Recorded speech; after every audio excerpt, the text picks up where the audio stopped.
Welcome to Parenthood Bites, the podcast where we explore life as a parent in tech. I'm your host, Chow, and I have over 15 years of experience in tech, and I'm also currently working as a career coach. I'm the proud mother of 3 incredible boys. In each episode, we have an inspiring guest who will share their remarkable story. You'll find their wisdom and insights both relatable and enriching, because after all, we're all in this parenting journey together. So grab your favorite drink, get cozy, and let's dive into today's episode.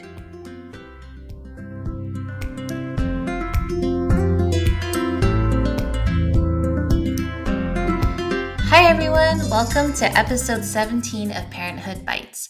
We're here today with Emily Price, who's a staff technical product manager at Singularity 6 and currently lives in Washington. Hi Emily, how are you? I'm good. How are you doing? I'm good. How are things over there in Washington? Well, it is late afternoon, which means that it is dark outside. It is pitch dark. It has been dumping rain for the last week. I got a note from my child's preschool about how large the puddles are and like to send more rain gear in. She keeps coming home with new socks because she's completely soaked at the end of the day. It's like very much, yeah, it's very much Washington winter. It's that Does time she of year. have like a whole rain outfit with the Oh raincoat yeah. and boots Oh and yeah. everything?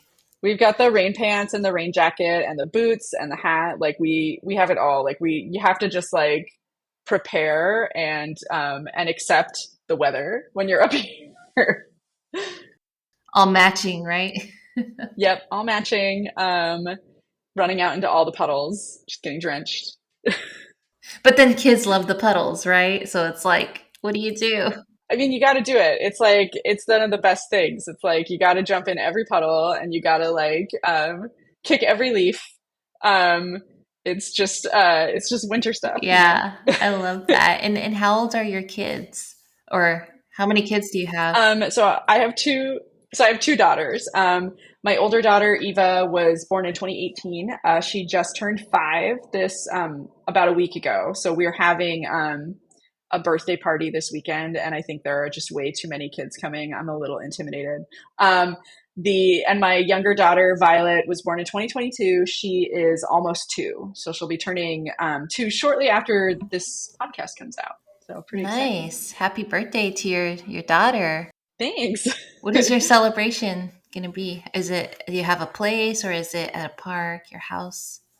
We're doing the indoor play space. Like we're doing like an indoor play space party. And yeah, it's gonna be wild. They're always like totally chaotic, but Yeah. it's great because it's not at your house, Yeah. and so it'll be a lot of fun. And it's like a certain time, right? I always love those where it's like, okay, you go, you're like, I'm gonna be there for 2 hours or whatever, and then we're Yep, gone. yep. We've got the party room for like it's like an hour and 45 minutes. It's just like in and out, get it done. Yeah. And then the kids get tired, they take a nap after, and you're just like, you need a nap too. Like, Yep, yep, yeah, I love that. It's like at your house, at the park, it's just so much more preparation. And then you don't know when everyone's gonna totally. leave. So you gotta be there till like the last person decides they want to leave. Totally, totally. So what brought you to tech and how many years have you been in tech?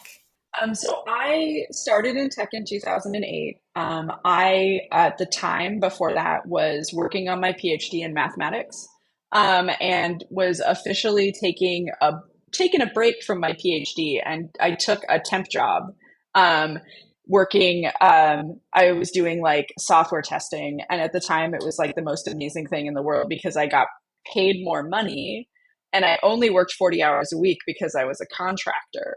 And it was like, this is amazing compared to being in grad school where you just like work all the time. And so I ended up not like, I was supposed to go back to grad school, but I didn't go back. Kind of dug in and I stayed in tech and now it's like 15 years later. And yeah, so I've been in tech now for 15 years, which feels like a really long time, but it kind of is a really long time. Yeah, I every time I think about how long I've been working, I'm like, oh, wow, it's been a while. But you don't think about it, right? Yeah, Until you're talking about it, you're like, whoa, that's a while. So yeah. what was it? That's an interesting switch from math to, going into tech. Actually, my dad was also a math major, and then he also switched to Ah. tech.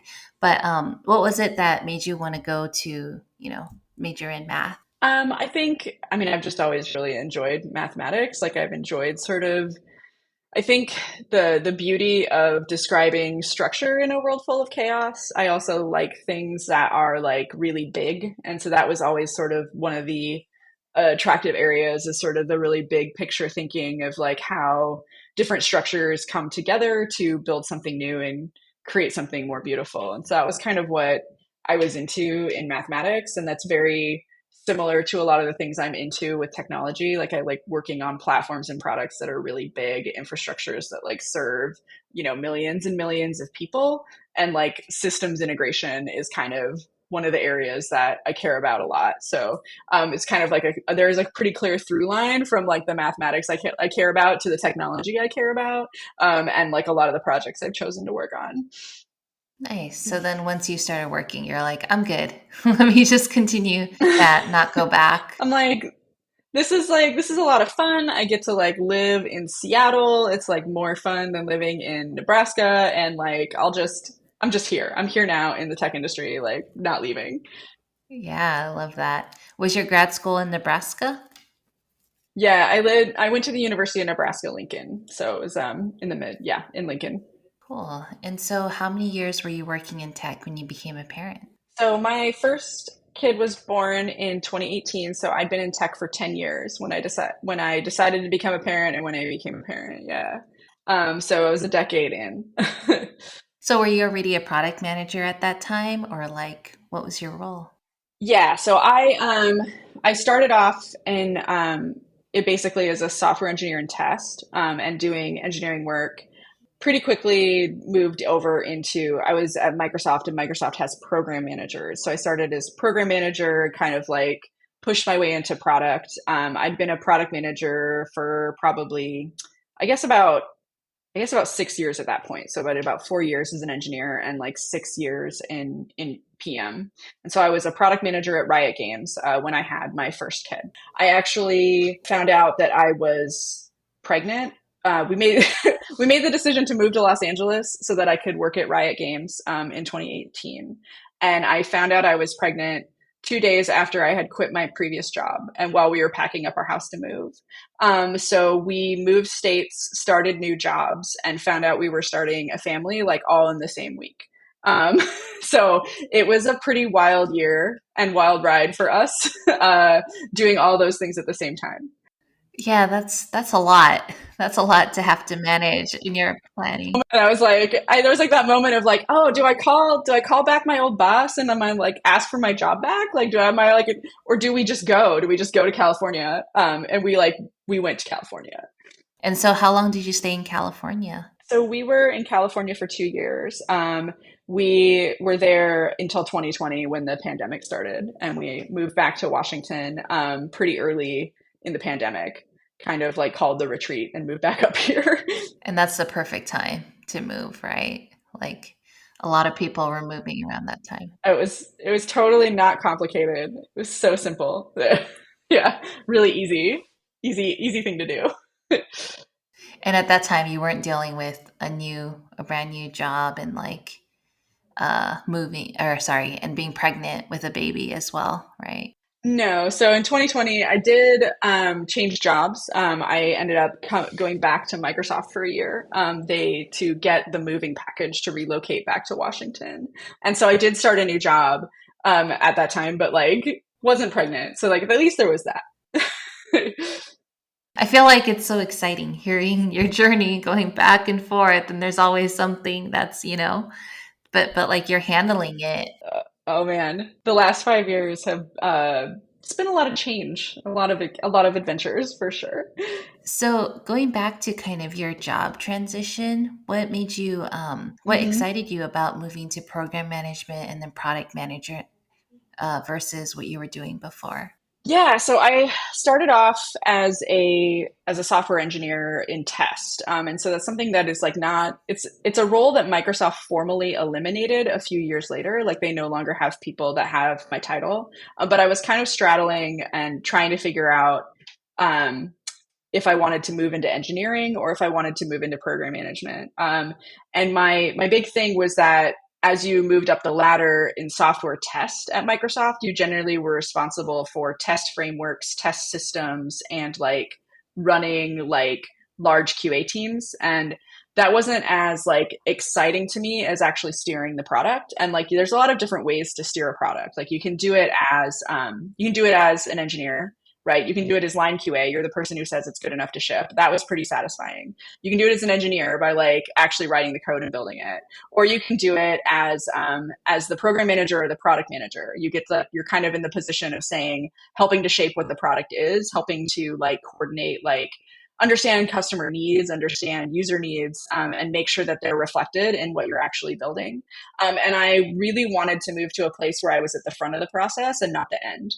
So I wanted to stay kind of like hands on with what actually ended up going out to our customers. And I wanted to be the person who was synthesizing those needs and making the decisions, helping shape what the product actually should be. And so program and product was like the right direction to go for me. And so I kind of just decided to push my way into that change. I pushed my way and I made the change while I was working for Xbox Live, which was a good place for me to do it because like I love video games, I play a lot of games, and so I was able to kind of both take the experience I had building for that product, but also as like a customer and like passionate customer, and turn that into my job. Being the customer advocate, making sure we were going to deliver something that really delighted people. So that was kind of how I made the hop to be a product manager.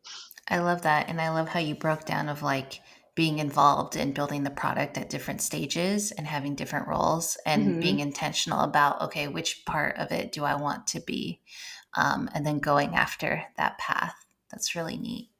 Yeah. And you mentioned you had your first child at Riot Games, and what was the parental leave like at that time? Yeah, so I joined Riot in 2018, and at the time they and I think they still do, they had offered 16 weeks of parental leave, which for the games industry is totally awesome. And for me, like at the time before I had a kid, seemed like infinite time. I was like, oh my gosh, 16 weeks! Like, how could I possibly be gone from my job for 16 whole weeks? Like my plan when I took parental leave was to just take 12 weeks and to come back and then maybe do part time for a month or two. When I actually had the kid, I was gone for 16 weeks. I think I was actually gone for closer to 20. I was just like, I'm not coming. I can't come back. What do you mean? Like, I can't come back yet. Um, I had a really I had like one of the best managers I've had in my career at the time at Riot, and he was super supportive in letting me take some extra time and be flexible with the time when I came back. So it all kind of worked out, but like, yeah, definitely 16 weeks did not feel like enough time when I was like in it, for sure. Also interesting as I was like reflecting on this, like there was something kind of else interesting that happened during this time, which is when I went out on leave. Um, Parental leave was 16 weeks for mothers and birthing parents and Mhm. only 8 weeks for fathers and dudes. And so on my team, I don't think anybody had ever taken 16 weeks of leave before. I don't think I really knew this, like, but I definitely had to deal with a lot of like people being like, it's so long. Like, what are we going to do? Like, this has never happened. No one's been gone for this long. Um, and then while I was out on leave, they changed the policy so that it applied to all parents. Like all parents got Mhm. 16 weeks. And so I came back and they made it retroactive to anyone who had had a baby within the last year. Wow. And so then I came back and like all the dudes on my team went on leave. They were like, I got 8 more weeks. Like, and they all, and so like so people just started like, so I got back and everybody started going, which was like kind of great, but like also, it's pretty interesting to watch that transition in action because it basically immediately normalized taking long chunks of leave because suddenly everybody was doing it. Yeah. But it was like culture that did not exist before. And that's really great that they made it retroactive because I know if you see the change, because like I went on leave and then when I went back, they extended it, made it longer for people, but it was not retroactive. So just seeing that, Oh you just feel no. like, oh man, I missed out, on that time with Right. with the baby. And so it's really, really awesome to hear that they accounted for that and so made it so that everybody has the same experience. Although the kid is a Yeah, and different I think age, but it was super cool for all the dads like who got to go spend extra time. And they all took it too. That's just the other thing is I think like I know for me, like spending that first 16 weeks was didn't feel like I had to be there, but I know a lot of dudes that don't take their full leave. yeah. Like this is like my bid to listeners, like take all your leave, take it all. It's like one of the best ally moves because it makes it normal for people to take the time off. So like this is like my ask to listeners. And that's so important, right? Normalizing that time because so many people feel like they may not all have supportive managers or like whatever other situation, a project or whatever, then they don't feel, Hmm. even though it's there written on paper, they don't feel empowered to take that time, right? Right. Like they don't feel like it's theirs. So I think it's super important who like that everybody takes leave. Yeah, definitely. We need more people to normalize it. So like you said, everybody that's listening, definitely take that time. Um, and Yeah. and what about having your second child? What was the parental leave like?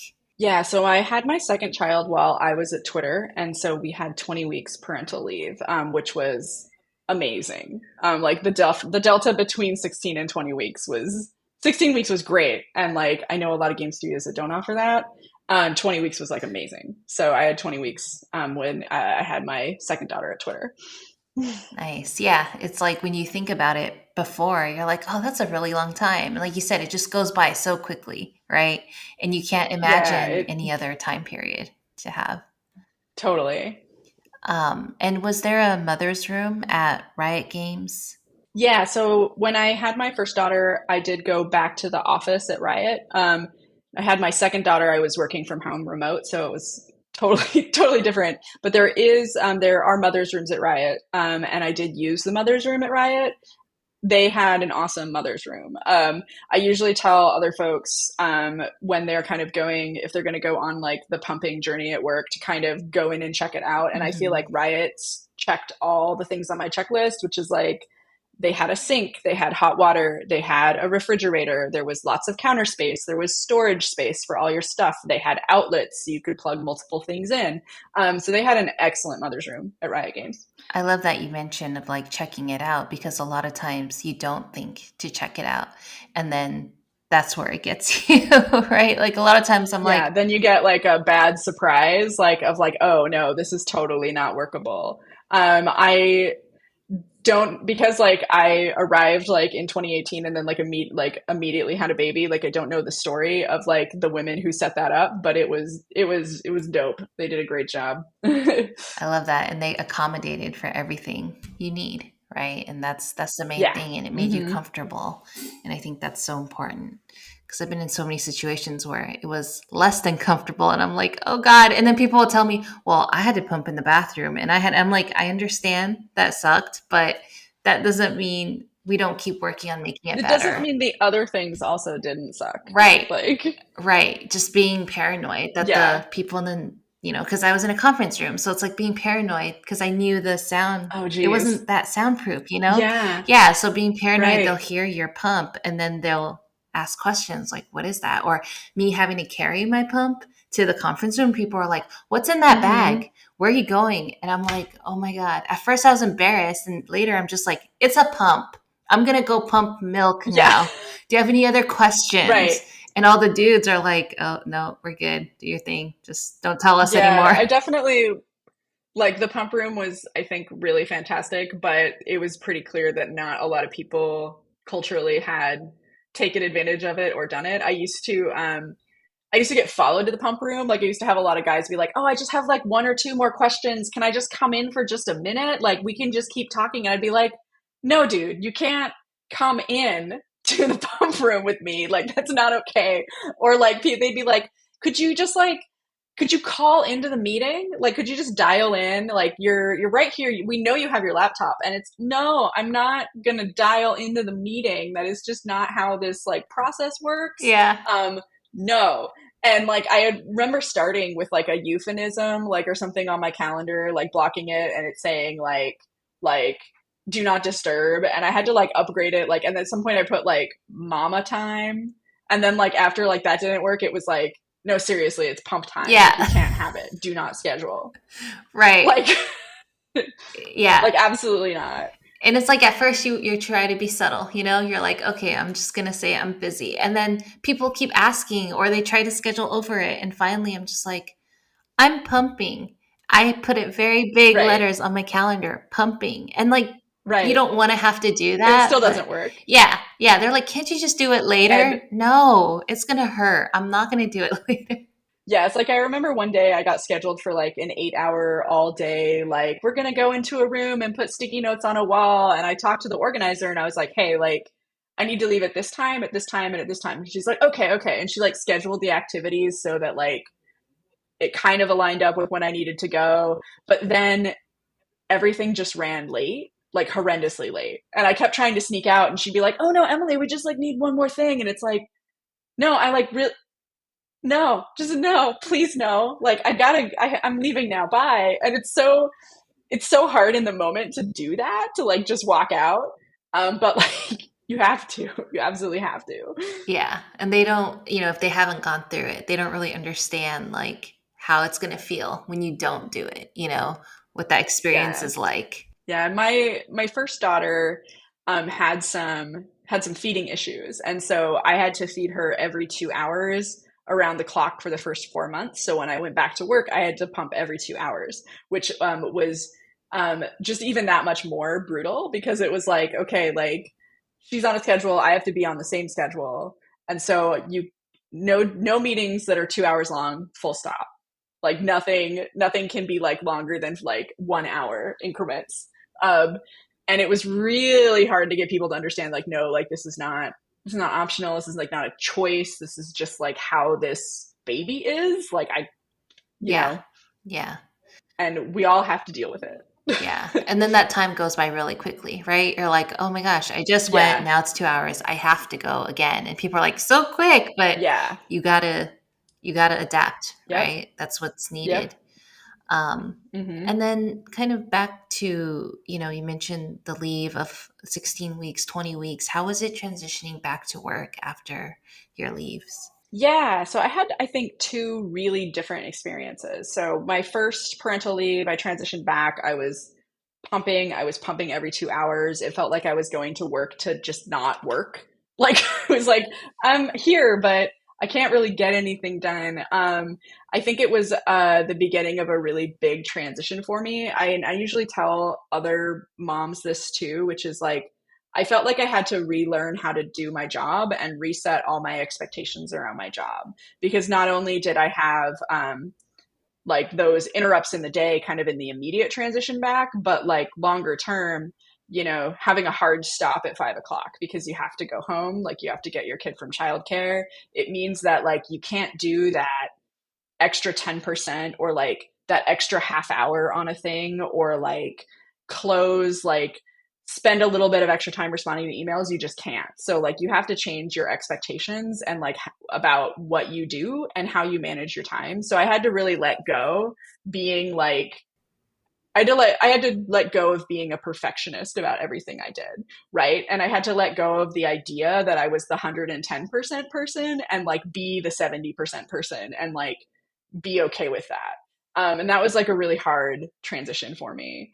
Um, I also like distinctly remember one of my colleagues reaching out to me at like 10 months and being like, after like my daughter was about 10 months and being like, okay, like you've been back like 5 months now. This is where it gets weird because like you have a moment where like this is forever. Like, like this change in like how you've become and how you're being and like how you're working is forever. And like she told me like I found it really hard to like accept and internalize that like this was the rest of my working life, that I was never going to be able to stay late, never going to be able to do this. Like, how are you doing? Because I think you're there. She was totally right. And like that was, I think, a really big change for me too. So I feel like I had to completely change and reset my expectations around how to have a job. Um, I also did this thing where I had tried so hard to meticulously plan for what my team would do while I was out. Like I left like really specific roadmaps and like made sure everything was assigned to everybody. Like there was like very detailed, like, I need you to do these 5 work items while I'm out, and I need you to go to these meetings. And like nobody did any of that shit. Like nothing got done while I was gone. And like that was like a pretty good lesson too, which was, you know, you expect somebody to do your job while you're gone, but like they're not incentivized to do your job. Like they don't, like they're doing their job. And so like um I had been super worried that they wouldn't miss me and that they wouldn't be like that they wouldn't want me to come back, but it turns out like the other bad thing happened, which was that just nobody did my job for like 4 months, and I had to come back and kind of unwind that, figure that out, realize how bad the state of things were, and then like repair it. And that was like pretty hard too. And so it was like just a lot of like it was a really hard transition, a lot of lessons and a lot of learning and growth. I think ultimately all of it was good because I'm a lot better at managing my time. I'm a lot better at managing expectations. I'm a lot better at saying no to things. But I feel like I had to learn all of those things the hard way in a really short period of time. Yeah, you're basically forced in there. Yeah, like you're basically forced to do it. And then there was Twitter, and that was a completely different thing. Yeah. And when you went back at Twitter, was it the time where all the things were happening with the sale and stuff, or was it before that? So while I was out on leave, I went out on leave in March, and the Elon Musk started getting involved in April. And so most of the early acquisition stuff started happening in like while I was out on leave. And I remember like having some serious moments of panic, trying to decide like, oh my God, do I have to find another job right now? Like I'm not working. Do I have to stop what I'm doing, like caring for my new baby and find a new job? Ultimately, I decided no, that I was like not going to do that. I think that was the right choice, but it was pretty stressful. And then I came back to work, and I'm a product manager, and that was my role at Twitter. And so when you're facing the company being acquired, it's like, what are you doing with the product? Like there's no product management to be done. You're just sort of sitting and waiting. So it was kind of I coming back to this like really weird situation where like there kind of was no work, but we were all pretending there was work. Um, and there was like a lot of like I had a lot of conversations about like, do we get prepared for Elon taking over? Like what should the transition look like? And it's like, are you kidding? Like there's not going to be a transition. This is like not going to be normal. We're just like inventing work for each other until like yeah. And so I came back into this really weird thing, and and so it was pretty strange. It was a pretty strange time. But it made the transition back to work easier. Yeah. But it was very much like, how do you plan, right? But then people say, okay, Right. we got to plan for whatever, for this scenario or that scenario or that scenario. But it's like, come on, it's just, Yeah. it's hard to, like, are we really just wasting our time trying to plan? But then you want to show that you're not just sitting there doing nothing. Right, exactly. Like you don't want to be the person who hasn't done any work when the like moment of reckoning comes, but it's also like there's no impact to be had while you're just Yeah. waiting to see if the company gets bought. Yeah. Yeah. And in retrospect, I'm like, I really should have just taken a vacation or something. Yeah, Just not, yeah. but we weren't in that emotional state. It was very, very heavy emotionally. It was super heavy emotionally and like super like it felt super bad. Yeah. Yeah. Ugh, okay. Getting out of that Yeah, bad memory sorry for state. bringing it up. No, no. But you mentioned like being on leave and being worried that, they won't miss you, they won't want you when you come back. I totally resonate with that because I think a Hmm. lot of parents that go on leave have that in the back of their mind of like, is my job even Oh, for still going to sure. be there when I get back? How am I going to just, I've been gone for so long, how am I going to just get back into things? Are people even going to want me involved again? And I think that's Yeah. one of the things that listeners should know is that your job will be there and people are going to miss you. Like you said, your job wasn't done for 4 months. People missed you like crazy. I'm sure when you got back, they're Yeah. like, oh, thank goodness you can take care of all these things. Yeah. Yeah. It was pretty wild. Yeah, just how much they missed me, but also just like the things that didn't get done and the impact that that had. Like, oh, now I can see what happens when I'm not here for 4 months. And the role that I am playing on this team is very clear. And I think too, the other thing I would say is that as like a manager, having managed people who've gone on leave now, 16 weeks feels like a long time and 20 weeks feels like a long time, but it really isn't in like kind of the scope of delivering a product or like in managing a roadmap or managing a team. And so like I would always pick the choice, pick an employee, a great employee who's going to be gone for 20 weeks. Cause like what running a team and like managing a product is all about that long game. Right. And so, yeah, of course I want you back. Like, and like absolutely gonna make space for you to go start a family, because like it's so much better to have your talent than not have your talent. Yeah, definitely. And so, what is your day to day routine like today with a 5 year old and a 1 year old? Oh my gosh. So today I want to say it's chaos. I think it's a lot. It's actually not that bad. But so my 5 year old goes to preschool. We have her in a full day preschool program. She's going to start kindergarten next year. And my 1 year old, we have a full time nanny, so she's at home in the house. Both me and my husband work from home. So those are kind of the like parameters of our daily routine. We get up in the morning. None of us are morning people. But both of my kids are like kind of stuck with the night owl gene, that they got from both their parents. So we get up and we do our morning routine. We take the 5 year old to preschool. The nanny comes over. We walk the dog. Usually I start work between 9:30 and 10, after all of that. We could start things earlier, but again, we're just like not morning people. So I am coming to you live from my garage. Um, I am glad that there's no video, but disappointed that I don't get to show off my sweet workspace.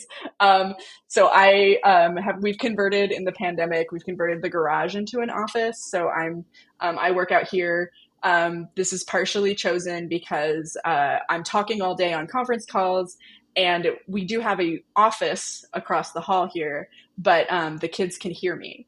So if I'm on conference calls and the kids can hear me, then they come downstairs and they open the door, or it's otherwise disruptive to kind of like their day and their routine. But if I'm in the garage, they cannot hear me and I cannot hear them, and we are all happier.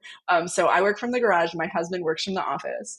And we alternate days for picking up Eva from school. She can technically, they're open till 5:30. We usually pick her up about 4:30. We found this amazing program that is like flexible on pickups and drop-offs, and so like we can pick her up kind of anytime, which is amazing for us. Then we have what I usually call power hour, which is like bath time, dinner time, bedtime. It's like the most stressful 2 hours of the day while we try to accomplish all that. The kids are usually down at like, oh yeah, I guess I didn't talk my work day. I'm a PM. I'm on phone calls all day. I just like sit in my garage and like talk to people on the internet. That's my life. And we sometimes we test video games. That's like the other thing that we do. Then we do our evening routine. Usually the kids are down between 8 and 9, and then we do it all again. That's kind of what we do. Yeah, that sounds, it's like one thing after the other, right? And then Yeah. after they go to sleep, you're like, oh, I get a moment to just like, because you're not going, are you working again after they go to sleep, or that's it? You're like, that's your day. It depends. I would say in the last like, oh my gosh, how long? It's been like 6 months now, I guess. I can't say. I was going to say something that's a total lie, which is like, I don't work at night very often, just when we've been working on releasing this game. And it's like, we went into closed beta in August. And so that's like 6 months almost of like us so I do a lot of work in evenings, the evenings after they go to bed. I have been doing a lot of work in the evenings since they like after they go to bed. I'm trying to like ramp that down. But we're a game studio, we're a startup, we're in the like middle of launching, so it's kind of there's always something to do and always something that needs doing. Oh, and I'm also on call, which is like something I haven't done in like probably a decade. Is like I'm like okay, I got like sometimes I get paged too, which is like a thing. What is your on call like? So I'm a product manager, which I know I've said that like 20 times. So I'm on call as like leadership. So if like a product call has to get made about like do we take the game down? Do we make a hot fix? Do we if we need help assessing like how bad is this for players, like how many players are impacted, um, like how badly are they impacted, like I get paid to make those kind of decisions when it's Mm, needed. got it. That makes sense. I just didn't realize that product managers had on call as well. But It's not generally, I think I haven't had it on call since I became a PM. It's just sort of I think the nature of our startup and how it works that like where everybody's doing a little bit of everything, and this is an area that like I can help with. yeah, yeah, definitely. That startup life, right? Where you're doing helping out wherever possible. And Yeah, totally. it sounds like, when the game's getting ready to be released, you're working a lot. So when are you able to, you know, relax and stuff? And like, what do you do when you have time to actually relax? Yeah, so I think one of the things that I try to do for myself and my team is be pretty clear about like when we are working long hours and I try to keep weekends clear. So while I'm like doing some evening stuff here and there, we generally don't work on weekends. And and I try to like at least protect the other people from working at night as best I can. So I think like most of our like mostly it's like weekends we get time to relax. One of the reasons that we moved back from California to Washington is that my family is up here, so we hang out with grandma a lot to bring to kind of take some of the load off of the parents on the weekends. But we also just do like we try to do a lot of family stuff. So like we do a lot of like hiking, we do a lot of like going to parks and like getting out of the house. And I think that's where one of the processes I think of having kids is figuring out like how you can decompress as a family and decompress Mhm. together. For us right now, that's doing a lot of like stuff outdoors. I think that's kind of how we all recharge together. Um, I do I do have one hobby. I've maintained one hobby through all of this, which is I play violin with a community orchestra. I think that's something that's pretty important too. And we ride bikes a lot. That's the other thing we do kind of as a family to recharge is like we go on bike rides, not while it's like dumping rain like today. But we have bikes with kid seats on them and we use that to get around town. And that's a pretty good way to like get all of us to recharge too. That's really great. And getting the kids used to going outdoors, doing outdoor activities. So when they're old enough to be on iPads, phones, all of that, there's still that component where they're like, no, we want to be outside. Yeah, I think like it's pretty important to us to be a hiking family and an outdoor family and be have the kids know like expect that we're gonna go do that. Like, because those are the kind of things that like as they get older, they become teenagers that we're still gonna do as a group. So we're trying to like land that early, and I think we as parents just feel so much more recharged when we get outside and we also get off our phones. That it's like worth the hassle of like hiking with a 1 year old and a 5 year old. It's like it's worth it every time, even if it seems really hard.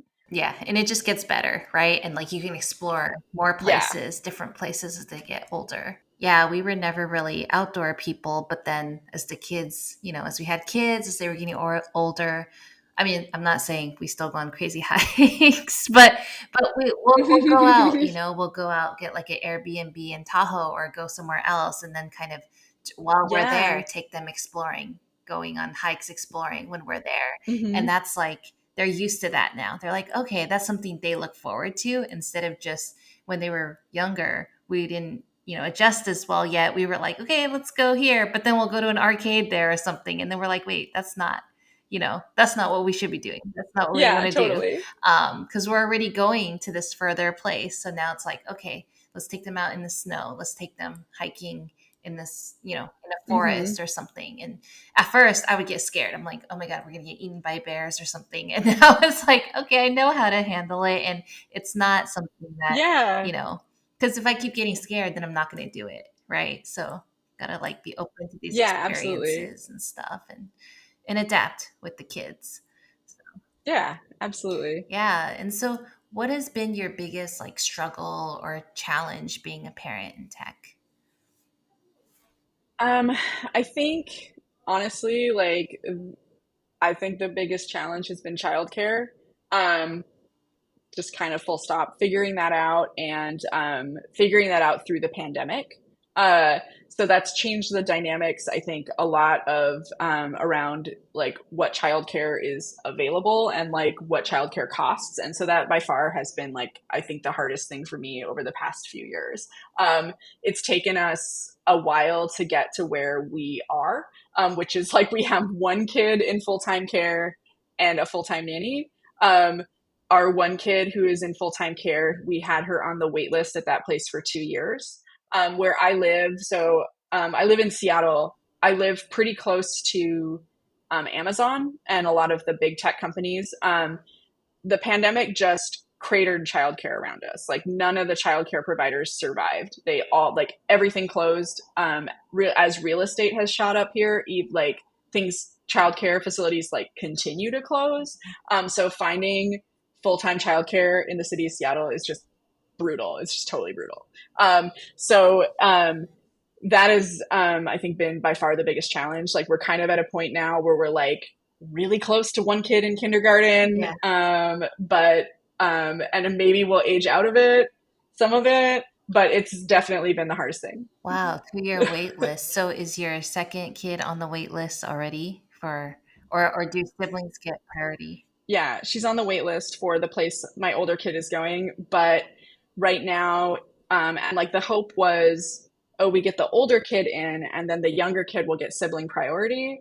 But I found out in my older kid's class there are five kids with younger siblings that are my daughter's age. So it's like, oh shit, like we might not we might not get in ever. Like might be 2 years before we get the younger one in. So it's just super competitive here, especially for like the younger ages. Yeah, and they all have sibling priority. So what do you do? Yeah. So it's like, are we number one or are we number five? I think we're probably number five.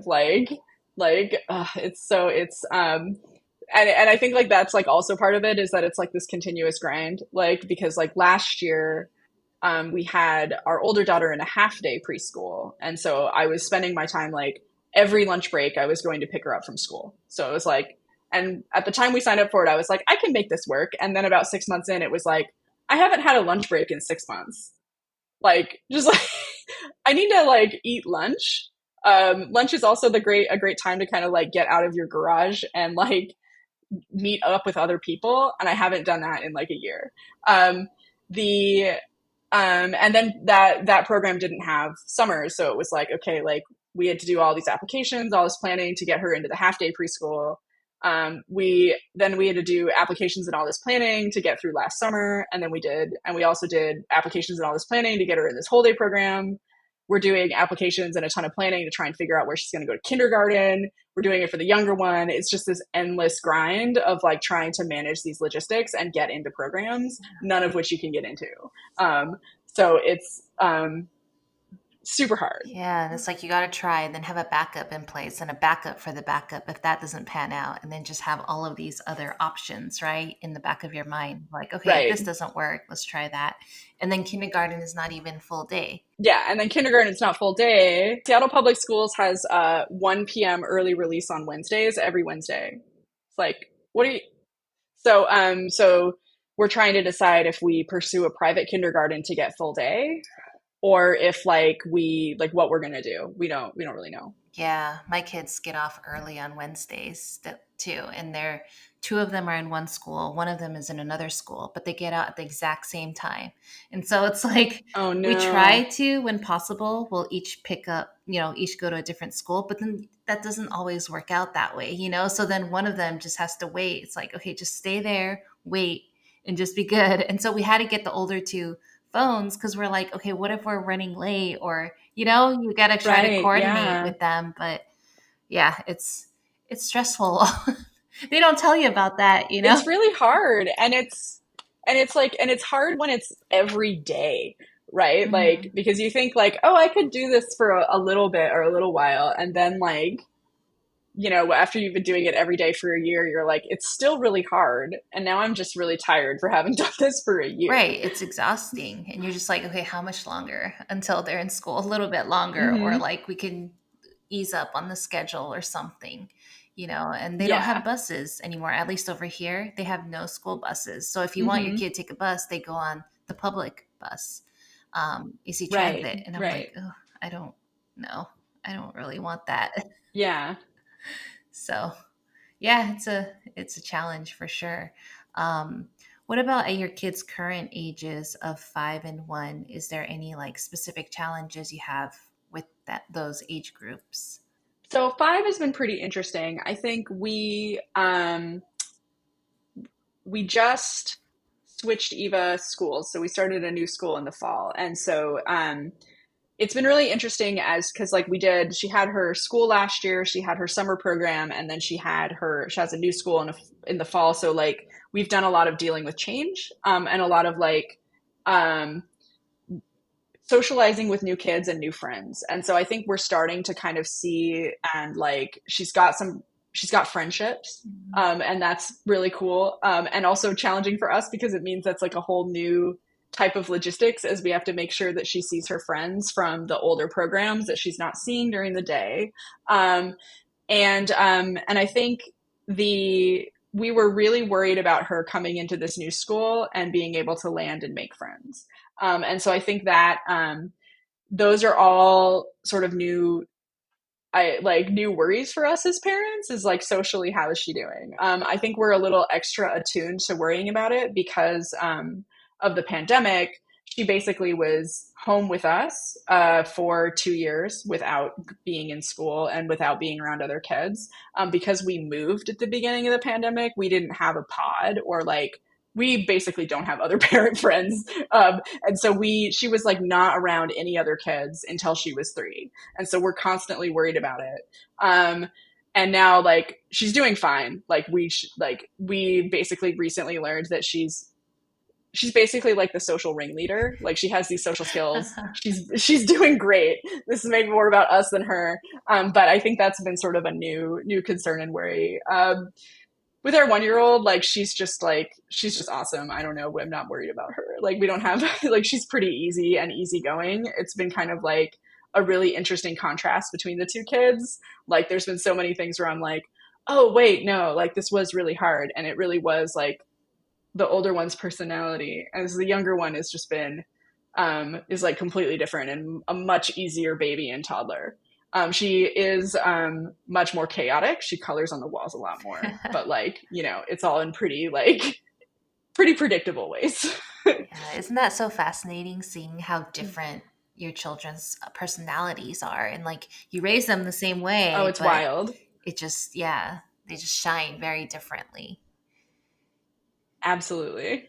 Yeah, and yeah, my youngest one was also in pandemic most of his school life, and so he first went to school Mm-hmm. in first grade, and we were like, "Oh my gosh, is he Oh gonna make wow. friends? Is he gonna?" And he wasn't invited to birthday parties at first because he didn't have friends. They didn't know him, he didn't know them, and we were so worried, like, is he gonna Yeah. have social skills? Because all he's ever known is his brothers. So I think, like you said, we were more worried than he was. He just like went for it. And we learned that like he makes friends with anyone. He can just talk to everyone, which is great, for him. And Yeah. he adapts really easily. But for us, it was a lot harder to adapt. Yeah, it's like throughout the pandemic, like I feel like Eva when she was like 2 and 3 was maybe responding to a lot of our cues without us knowing it. And so like we were like freaked out, we're like wearing masks, we're like not sure if we should talk to other people. And so she was like terrified of other people, didn't want to talk to other kids. Like we'd go to the playground and she wouldn't know what to do. And now it's like now she's in this school and like everybody is following her around and like she's totally in the center of everything. And it's like, oh, okay, all right. So we now we see like where her real personality is, and also Yeah. we didn't ruin her. Yeah. Good, good. Like she's gonna be fine. Of course, there's always that little bit in the back of your mind of like, I don't want to ruin my child. And the pandemic was just so hard on Yeah, everyone, especially for kids, because that's all they know, right? Is life with masks on and right. social distancing and all of that. And it's like, how do they break out of that? But we don't realize they're so resilient and they are able to find their way through all of that. Totally. And like and just how much they learn from other kids and how quickly. That's been something that's been such a gift since we have got her in school is how well she's landed with them. And like it's the same thing. Like for her, making friends is so easy. She just makes friends with all the other kids, and it's such a like delightful, wonderful thing to see that she's that she can go into a situation and come out with like That's friendships. so great. I look at them and I'm like, I can't. I couldn't do that when I was 5, but but they can, and that's really great to see. So the last question I like to ask is just, what's something that you would tell someone who's planning to become a parent or something you wish you knew before you became a parent? Yeah, I think there's so many different things I would tell people. I think, but I think the main one is to just be talk to everyone in your orbit and make sure that you're aligned on and have a plan for childcare. I know that that's like something that dominates like 20% of my brain now, but we also, I think, I've always been a person who's had a career. I've always been a person who's like worked. My expectation was that like we would be leveraging daycare so that I Mhm. could continue to be a person with a career. And a lot of the folks in my orbit weren't super aligned on that. um, by like and so like I continue, I'm 5 years in, and like I will get like, you know, anytime something goes wrong at preschool, like my mom will be like, quit your job and bring that girl home. And I'll be like, cool, never happening. Or, I think we've also, with both sets of in laws, had conversations where they've been like, oh, yeah, we would be super happy to help. And like, help to me means like a completely, like, helpful for me would be like childcare, and helpful for Right. them is like a couple hours of babysitting. And so I wish we'd sort of like, you know, cleared that out and like aligned on that, made sure we were speaking in the same terms before we got to here. It would have been a lot simpler. So I think there's if you think you're going to be relying on your family for help, like dial that in, lock it in, make sure you're talking about the same thing. Um, if you're not, make sure people around you understand like, oh yeah, I'm a person who's going to continue working, like full stop. Yeah. Really having that clear communication and those expectations set on both sides. Right. Right. And I think, and then get on the wait lists. Know that it just takes a long time. You'll eventually get off the wait list, but that's definitely a real thing. Like, apply early if, especially if like you need baby care. Yeah, yeah. I definitely was surprised when I first heard about wait lists in childcare places. I was like, "What? Wait lists? You can't just drop off your baby? Don't they want the business?" But then you don't realize how hard it is and competitive it is. Yeah. And I think, depending on where you are, I was like, yeah, like 2 years. Yeah, it's real. I can't believe it's 2 years. I'm still like processing that in my brain. That feels so long. Like you're basically waiting until the other kids go to kindergarten or whatever, right? Yep. Hmm. Yeah, that's insane. But yeah, thank you, Emily, for talking with us today and really appreciated you sharing everything with us. And you have some really good tips there. So I'm going to be sure to add that into the show notes for people. Awesome. Please pass them along. No, this was super fun. I'm so glad I was able to chat with you and make this work. Yeah, thank you. It's definitely a lot of fun. Well, take care and hope you have a good rest of your week. Yeah, you too. Thank you.